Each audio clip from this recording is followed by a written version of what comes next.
हाल ही में भारत में रहकर देश की ही जासूसी करने वाली यूट्यूबर ज्योति मल्होत्रा को गिरफ्तार किया गया है। अब ज्योति जासूस से पूछताछ जारी है, जिसके बाद ज्योति को देश से गद्दारी की सजा सुनाई जाएगी। तो आप सबके मन में होगा कि दूसरे देशों के जासूसों को भारत में क्या सजा मिलती है। जानिए क्या कहता है भारत का कानून।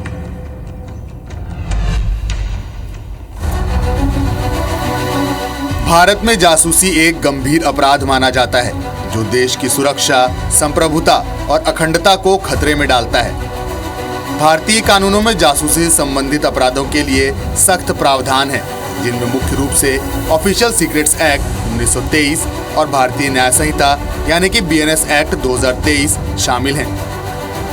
हाल ही में हरियाणा की यूट्यूबर ज्योति मल्होत्रा की गिरफ्तारी ने इस मुद्दे को फिर से सुर्खियों में ला दिया है। तो आइए जानते हैं कि जासूसी के लिए क्या सजा मिल सकती है और भारतीय कानून इस बारे में क्या कहता है। सबसे पहले बात करते हैं ऑफिशियल सीक्रेट्स एक्ट 1923 की। धारा 3, यह धारा रक्षा या गोपनीय जानकारी से संबंधित जासूसी को कवर करती है। यदि कोई व्यक्ति देश की सुरक्षा से जुड़ी जानकारी जैसे कि सैन्य योजनाएं, हथियार या रक्षा ठिकाने किसी विदेशी एजेंट या शत्रु राष्ट्र को देता है तो उसे 14 साल तक की सजा हो सकती है। गंभीर मामलों में आजीवन कारावास भी संभव है। धारा 4, विदेशी एजेंटों के साथ अनधिकृत संपर्क करने पर 2 साल तक की सजा का प्रावधान है। धारा 5, गोपनीय जानकारी लीक करने या दुश्मन को देने पर 3 साल तक की सजा हो सकती है। धारा 10, कुछ मामलों में कम गंभीर जासूसी गतिविधियों के लिए 3 साल की सजा या जुर्माना हो सकता है।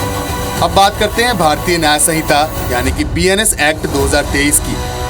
धारा 152, यह धारा भारत की प्रभुता, एकता या अखंडता को खतरे में डालने वाली गतिविधियों को कवर करती है। इसमें जासूसी जैसी गतिविधियां शामिल हो सकती हैं और सजा के रूप में मृत्युदंड या आजीवन कारावास तक हो सकता है।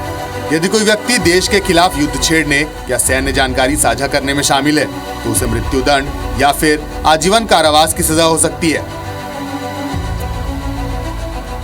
हमने देखा कि हाल ही में हरियाणा और पंजाब में एक जासूसी रैकेट का पर्दाफाश हुआ, जिसमें 6 लोग गिरफ्तार किए गए। इनमें हिसार की यूट्यूबर ज्योति मल्होत्रा भी शामिल है, जिस पर पाकिस्तान के लिए जासूसी करने का आरोप है।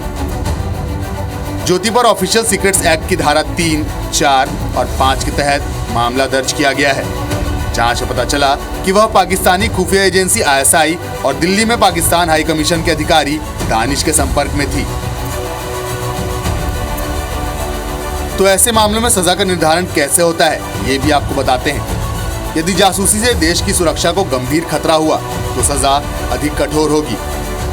कोर्ट में पेश किए गए सबूत जैसे कि मैसेजेस, कॉल रिकॉर्ड या वित्तीय लेन देन सजा को प्रभावित करते हैं। यदि जासूसी जानबूझकर की गई है तो सजा और कठोर होगी, और यदि आरोपी के आपराधिक इतिहास हैं तो सजा बढ़ सकती है। भारत में जासूसी के मामलों की कानूनी प्रक्रिया बेहद सख्त और व्यवस्थित है। क्योंकि जासूसी एक संज्ञेय अपराध है तो पुलिस बिना वारंट के गिरफ्तारी कर सकती है।